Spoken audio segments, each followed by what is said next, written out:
नमस्ते और जासूसी की कहानियों में आपका स्वागत है। आज हम एक ऐसी कहानी को उजागर करने जा रहे हैं जो केवल फिल्मों में ही संभव लगती है। लखनऊ का शर्मा कबाब कांड। एक खुशहाल परिवार और एक प्रसिद्ध ब्रांड के मुखौटे के पीछे अंधेरे रहस्य और भयानक अपराध छिपे हुए थे।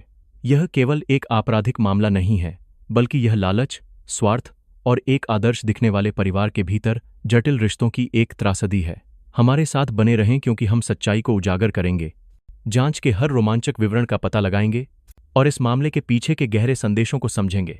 लखनऊ के शर्मा कबाब एक ऐसा व्यंजन जो पूरे देश में प्रसिद्ध है, न केवल अपने विशिष्ट रसीले स्वाद के लिए बल्कि अवधी व्यंजनों की आत्मा के लिए भी जाना जाता है।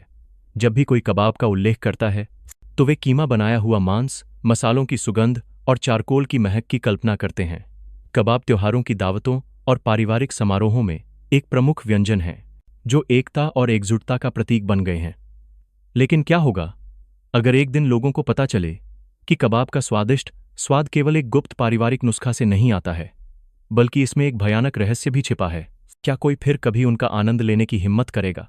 कहानी लखनऊ के एक पुराने प्रसिद्ध ब्रांड शर्मा कबाब हाउस से शुरू होती है, जो शहर के केंद्र की ओर जाने वाली मुख्य सड़क पर स्थित है। यह कबाब की दुकान न केवल एक उत्पादन सुविधा थी, बल्कि स्थानीय लोगों के लिए गर्व का स्रोत भी थी। उनकी प्रसिद्धि दूर दूर तक फैली हुई थी और देश भर के कई बड़े रेस्तरां और होटल गुणवत्ता और पारंपरिक स्वाद की गारंटी के रूप में शर्मा कबाब को चुनते थे। श्रीमती पार्वती शर्मा, प्रतिष्ठान की मालिक, 60 के दशक की एक महिला थीं जिनका चेहरा कठोर था, लेकिन उनके हाथ कुशल और मेहनती थे। वर्षों से उनके मार्गदर्शन में प्रत्येक कबाब को पूर्णता के साथ बनाया गया था, जिसमें एक ऐसा विशिष्ट स्वाद था जिसकी कोई नकल नहीं कर सकता था। उनके साथ उनका इकलौता बेटा रोहन शर्मा भी था, जो एक सौम्य और मिलनसार व्यक्ति था जिसे ग्राहकों और श्रमिकों द्वारा समान रूप से पसंद किया जाता था। रोहन की शादी प्रिया से हुई थी, जो एक युवा, सुंदर और आधुनिक महिला थी। प्रिया दुकान पर काम नहीं करती थी, उसने अपना ऑनलाइन कारोबार चलाया और उसका एक आकर्षक और स्टाइलिश व्यक्तित्व था। बाहरी लोगों के लिए शर्मा परिवार एक आदर्श परिवार था। एक अनुभवी सास, एक दयालु बेटा और एक सुंदर, प्रतिभाशाली बहू। वे सद्भाव और खुशी में रहते थे, एक पारंपरिक परिवार में सफलता और प्रेम का एक चमकदार उदाहरण। लेकिन इस शांतिपूर्ण मुखौटे के पीछे एक त्रासदी चुपचाप पनप रही थी, जो उन सभी को एक भयानक भंवर में खींचने वाली थी जिसकी किसी ने कल्पना भी नहीं की थी। ईद का त्योहार नजदीक आ रहा था और शर्मा कबाब हाउस में ऑर्डर बढ़ गए थे। कर्मचारी दिन रात पूरी क्षमता से काम कर रहे थे। इस व्यस्त माहौल के बीच श्रीमती पार्वती ने एक ऐसी खबर की घोषणा की जिसने कई लोगों को आश्चर्यचकित कर दिया। उनकी बहू प्रिया को अपनी गंभीर रूप से बीमार मां की देखभाल के लिए तुरंत मुंबई जाना पड़ा। सभी ने सहानुभूति व्यक्त की और अपनी शुभकामनाएं भेजीं। किसी को भी कुछ भी गलत होने का संदेह नहीं था।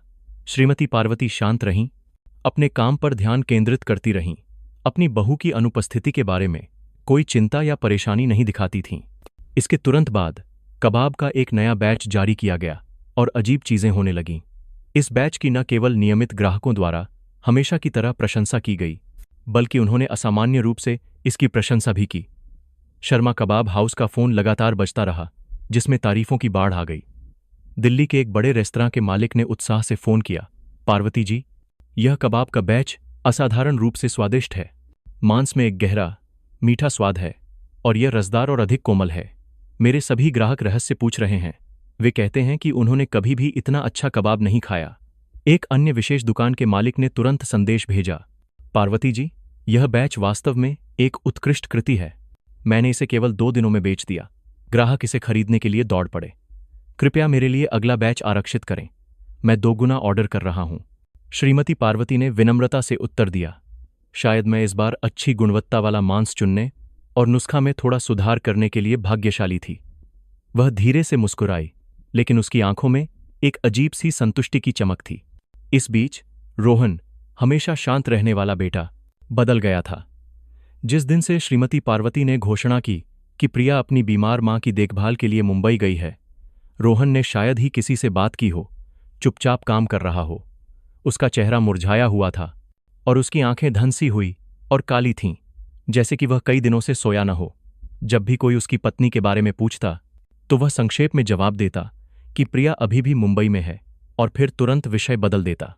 उसकी उदास चुप्पी ने कई लोगों को यह विश्वास दिलाया कि वह बस अपनी पत्नी को याद कर रहा है। किसी को और कुछ संदेह नहीं हुआ। हालांकि अर्जुन नाम के एक युवा डिलीवरी ड्राइवर, जो शर्मा परिवार के करीब था, ने इस असामान्य बदलाव पर ध्यान दिया। अर्जुन ने महसूस किया कि यह केवल प्रिया का अचानक गायब होना नहीं था जो रोहन को दुखी कर रहा था, बल्कि श्रीमती पार्वती का व्यवहार भी अलग था। उसकी आंखें तेज थीं, उसकी आवाज सख्त थी, और विशेष रूप से नए बैच के कबाब के प्रति उसका रवैया अजीब तरह से आत्मविश्वासी और दृढ़ था। अर्जुन को लगने लगा कि कुछ गड़बड़ है। अगले दिनों में जब वह डिलीवरी लेने आया तो उसने शर्मा कबाब हाउस में होने वाली हर चीज को और अधिक ध्यान से देखा। उसे बहुत कम पता था कि उसकी जिज्ञासा उसे एक भयानक सच्चाई की ओर ले जाएगी जिसकी किसी ने कल्पना भी नहीं की थी। अगले कुछ दिनों तक अर्जुन शर्मा कबाब हाउस की गतिविधियों पर चुपचाप नजर रखता रहा। उसने कई असामान्य बातें देखीं जो पहले कभी नहीं हुई थीं। मांस पीसने का कमरा, जहां पहले कोई भी मदद के लिए आ जा सकता था, अब एक नए ताले से कसकर बंद कर दिया गया था। श्रीमती पार्वती ने बताया कि यह पारिवारिक नुस्खे को सुरक्षित रखने के लिए एक उपाय था।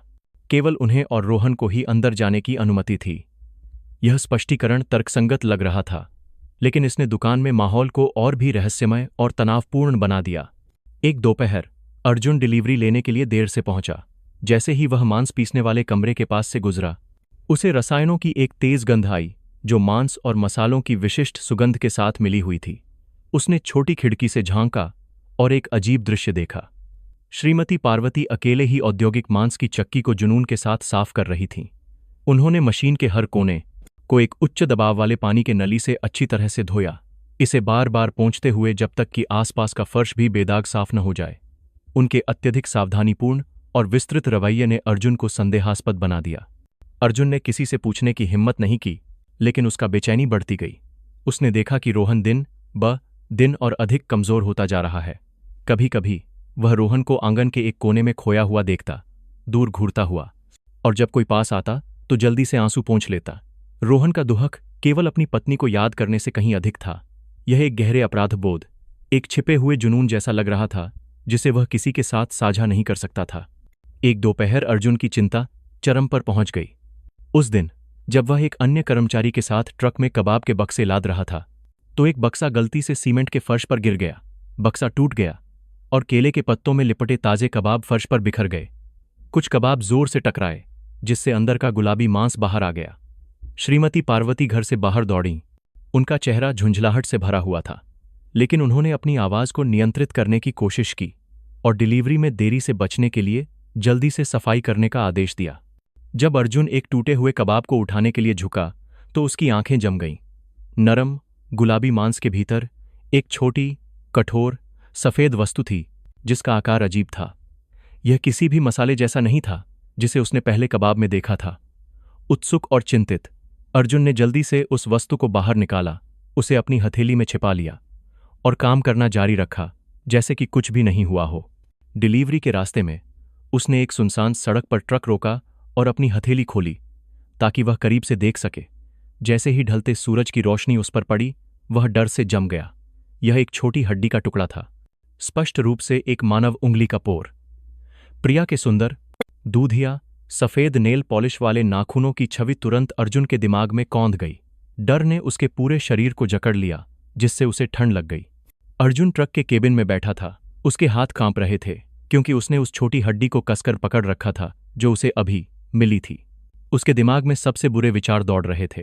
असाधारण रूप से स्वादिष्ट कबाब, प्रिया का रहस्यमय ढंग से गायब होना और श्रीमती पार्वती और रोहन का अजीब व्यवहार, सब कुछ एक भयानक परिदृश्य में एक साथ आ रहा था जिसने उसे बेचैन कर दिया। डर ने उसे अभिभूत कर दिया क्योंकि उसने सोचा कि अगर उसने सीधे उन पर आरोप लगाया तो एक गरीब प्रांतीय ड्राइवर की बात पर कौन विश्वास करेगा, खासकर जब शर्मा परिवार लखनऊ में एक प्रभावशाली शक्ति था जो अमीर और अच्छी तरह से जुड़ा हुआ था। उस रात अर्जुन सो नहीं सका। उसकी हथेली में मानव हड्डी की छवि उसे परेशान करती रही। अंत में उसने एक निर्णय लिया, उसे पुलिस को रिपोर्ट करना होगा, लेकिन खुद को और अपने परिवार को बचाने के लिए अपनी पहचान गुप्त रखनी होगी। अगली सुबह अर्जुन हमेशा की तरह कबाब लेने नहीं गया।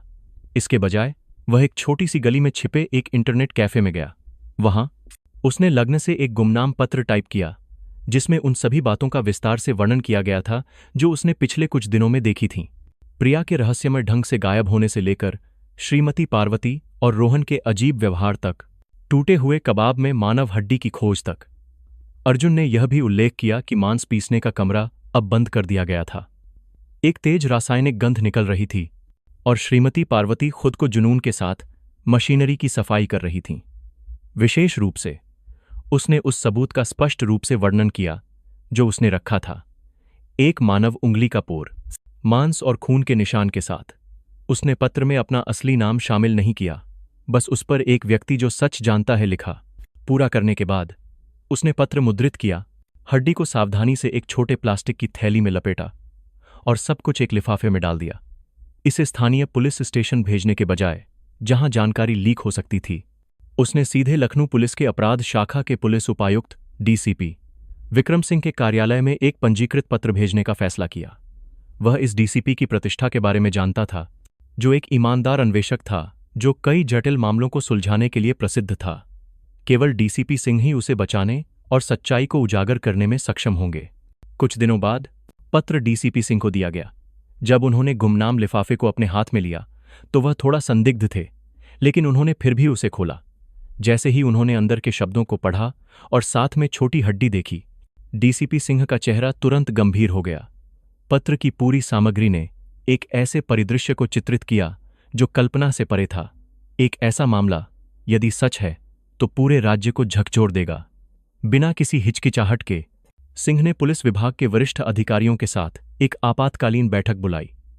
उसी दिन एक विशेष जांच दल का गठन किया गया, जिसमें डीसीपी सिंह सीधे प्रभारी थे।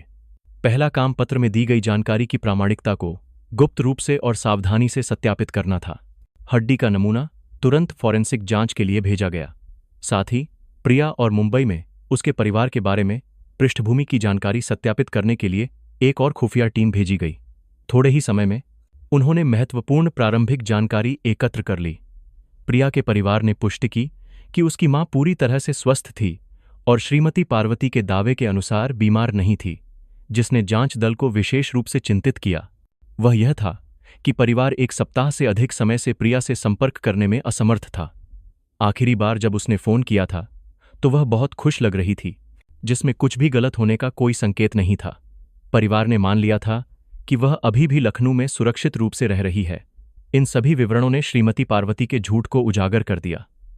प्रारंभिक संदेह से मामला आधिकारिक तौर पर गंभीर आपराधिक गतिविधि के संकेतों के साथ एक गुमशुदगी का मामला बन गया, जिससे पुलिस बल को और अधिक तत्परता से कार्य करने के लिए मजबूर होना पड़ा।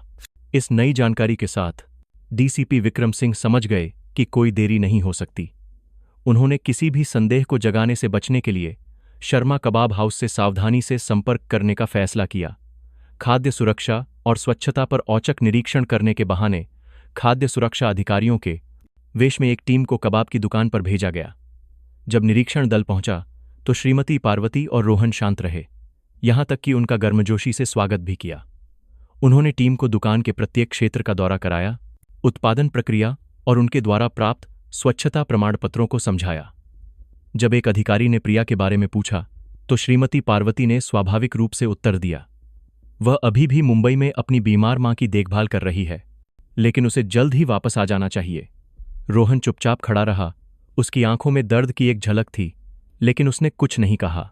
उनकी शांत, लगभग ठंडी व्यवहार ने जासूसों को, जो पहले से ही सच्चाई जानते थे, बेचैन कर दिया। साथ ही एक अन्य टीम ने गुमनाम पत्र भेजने वाले व्यक्ति की पहचान करने के उद्देश्य से प्रतिष्ठान में अक्सर आने जाने वाले लोगों की गुप्त रूप से जांच की और उन्हें सीमित कर दिया। थोड़े ही समय में उन्होंने अर्जुन, डिलीवरी ड्राइवर को ढूंढ लिया। जब शुरू में संपर्क किया गया तो अर्जुन बहुत डर गया। उसने प्रतिशोध और अपने परिवार के लिए परिणामों के डर से सब कुछ जानने से इनकार कर दिया। लेकिन डीसीपी सिंह ने व्यक्तिगत रूप से उनसे मुलाकात की, उन्हें आश्वस्त किया और उनकी पूर्ण सुरक्षा का वादा किया। इस बैठक के बाद अर्जुन ने पूरा भरोसा किया। उसने जो कुछ भी देखा था उसे विस्तार से बताया और हड्डी का टुकड़ा सौंप दिया जिसे उसने गुप्त रखा था। अर्जुन की ज्वलंत और विस्तृत गवाही प्रिया के परिवार की जानकारी से पूरी तरह मेल खाती थी, जो जांच दल के लिए अगला कदम उठाने के लिए एक महत्वपूर्ण कुंजी बन गई। फोरेंसिक विज्ञान प्रयोगशाला से हड्डी के नमूने के विश्लेषण के परिणामों ने भी पुष्टि की कि यह वास्तव में एक मानव की छोटी उंगली का पोर था और डीएनए नमूना प्रिया की मां से लिए गए डीएनए से मेल खाता था, जिसे जांच एजेंसी ने तुलना के लिए प्राप्त किया था। इन सब ने शर्मा कबाब हाउस और परिवार के निवास की तत्काल तलाशी के लिए वारंट प्राप्त करने के लिए एक ठोस कानूनी आधार बनाया। अगली सुबह जैसे ही कबाब की दुकान ने एक नया कार्य दिवस शुरू किया, दर्जनों पुलिस वाहन एक साथ कई दिशाओं से आगे बढ़े, पूरे क्षेत्र को बंद कर दिया।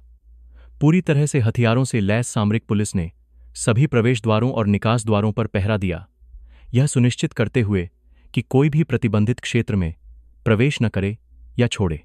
हैरान कर्मचारी, जो समझ नहीं पा रहे थे कि क्या हो रहा है, को काम रोकने और पूछताछ के लिए एक निर्दिष्ट क्षेत्र में इकट्ठा होने का आदेश दिया गया।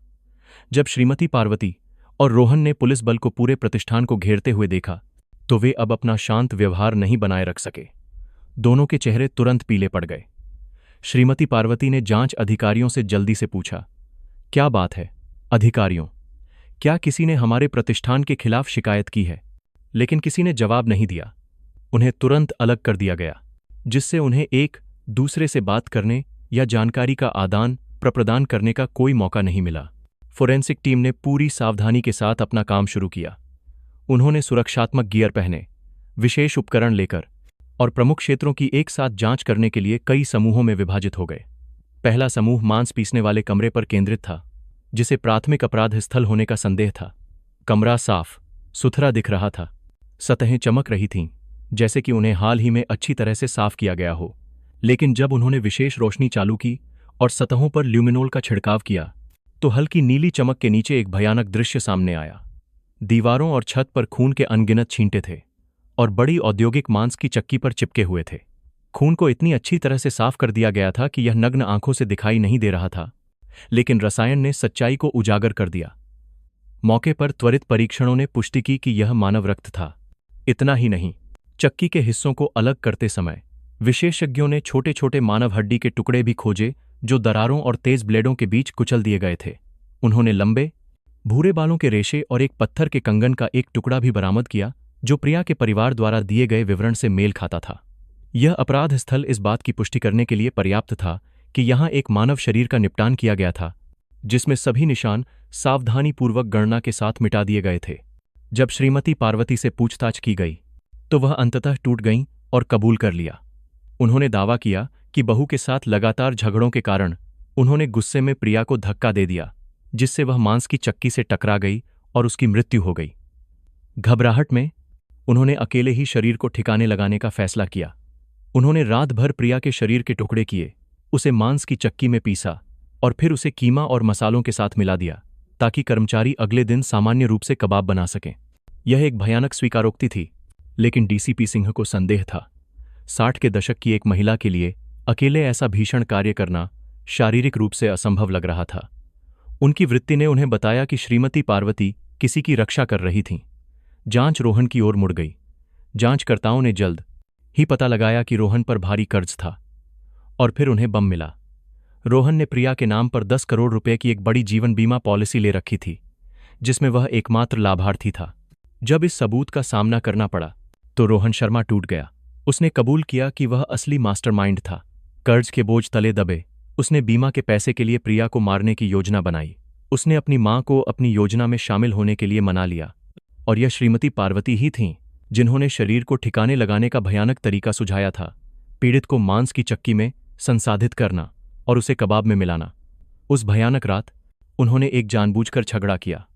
रोहन ने प्रिया को पीछे से एक भारी वस्तु से मारा और फिर उसकी मां ने उसे पकड़ लिया, जबकि उसने उसका गला घोंट दिया।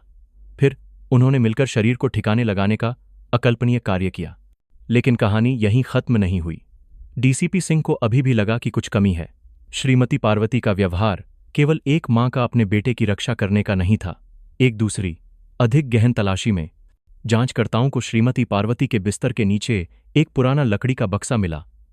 अंदर एक सीलबंद लिफाफा था, जिस पर लिखा था, रोहन के लिए, केवल मेरे जाने के बाद ही खोलना। डीसीपी सिंह ने खुद लिफाफा खोला। पत्र ने श्रीमती पार्वती का असली, ठंडा और पूरी तरह से दुष्ट चेहरा उजागर कर दिया। पत्र में उन्होंने रोहन को निर्देश दिया कि उनकी गिरफ्तारी के बाद कैसे व्यवहार करना है, सारा दोष उन पर डालना है। उन्होंने जोर देकर कहा कि एक मृत मां के पास खोने के लिए कुछ नहीं है, लेकिन उनके बेटे को पारिवारिक व्यवसाय की रक्षा के लिए जीना चाहिए। पत्र में 10 करोड़ रुपए की बीमा राशि को कानूनी रूप से प्राप्त करने, सर्वश्रेष्ठ वकीलों को काम पर रखने और एक हल्की सजा सुनिश्चित करने के लिए कनेक्शन का उपयोग करने की विस्तृत योजना थी। पत्र के अंत में श्रीमती पार्वती ने अपना असली मकसद बताया। तुम्हारे पिता एक विनाशकारी थे, तुम्हारी पत्नी एक जहरीला सांप थी। वे उस साम्राज्य को नष्ट करना चाहते थे जिसे बनाने में मैंने अपना पूरा जीवन लगा दिया। मैंने यह सब न केवल तुम्हारे लिए किया, बल्कि इस कबाब की दुकान के लिए भी किया। यह दुकान मेरा खून और मांस है, मेरा जीवन है। जब तुम जेल से बाहर आओ तो तुम्हें इसे संभालना होगा, इसे और भी बड़ा बनाना होगा। परिवार अस्थायी है, व्यवसाय हमेशा के लिए है। पत्र ने यह भी संकेत दिया कि उन्होंने कई साल पहले अपने पति की कार्यस्थल दुर्घटना की व्यवस्था की थी, क्योंकि वह व्यवसाय को बेचना चाहता था। डीसीपी सिंह को अब एहसास हुआ, यह सब पैसे या बेटे के लिए प्यार के बारे में नहीं था। यह सब उस विरासत की रक्षा करने के बारे में था जिसे वह किसी भी चीज से अधिक महत्व देती थी। शर्मा मां बेटे का मुकदमा पूरे देश में एक सनसनी बन गया। अदालत के बाहर सैकड़ों लोग जमा हो गए, जबकि प्रेस ने लखनऊ कबाब कांड कहे जाने वाले मामले के हर पल को कैद कर लिया। कटघरे में श्रीमती पार्वती का चेहरा ठंडा और पश्चाताप रहित था। रोहन ने अपना सिर झुका लिया, पूरी तरह से टूट गया, अपने ही अपराधों द्वारा भस्म हो गया। न्यायाधीशों ने उनके कार्यों को असाधारण रूप से गंभीर, अमानवीय और क्रूर पाया। श्रीमती पार्वती को पूर्ण मास्टरमाइंड, योजनाकार और निर्देशक के रूप में पहचाना गया। उन्हें मौत की सजा सुनाई गई। रोहन, हालांकि अपनी मां द्वारा हेरफेर किया गया था, फिर भी अपनी पत्नी का हत्यारा था, जिसने सीधे तौर पर जघन्य कार्य किया था। उसे भी मौत की सजा सुनाई गई। शर्मा कबाब हाउस को तुरंत बंद कर दिया गया और सील कर दिया गया। जो एक समय शहर का गौरव था, अब एक भयानक जगह बन गया है। मानव कबाब की कहानी जंगल की आग की तरह फैल गई। लालच और उस बुराई के बारे में एक भयानक चेतावनी बन गई, जो एक सम्मानजनक मुखौटे के पीछे छिपी हो सकती है। इस मामले का सबसे प्रमुख संदेश लालच और स्वार्थी गणनाओं के बारे में एक गहरी चेतावनी है, जो इंसानों को अपराध के रास्ते पर धकेल सकती है। कहानी यह भी याद दिलाती है कि हम जो बाहर से देखते हैं, एक खुशहाल परिवार, एक प्रतिष्ठित ब्रांड, जरूरी नहीं कि अंदर की सच्चाई को दर्शाता हो। जब लालच और स्वार्थ तर्क पर हावी हो जाते हैं, तो सबसे प्यारे पारिवारिक बंधन भी व्यक्तिगत लाभ के लिए उपकरण बन सकते हैं, जो अंततः एक ऐसी त्रासदी की ओर ले जाता है जिसे पूर्ववत नहीं किया जा सकता है।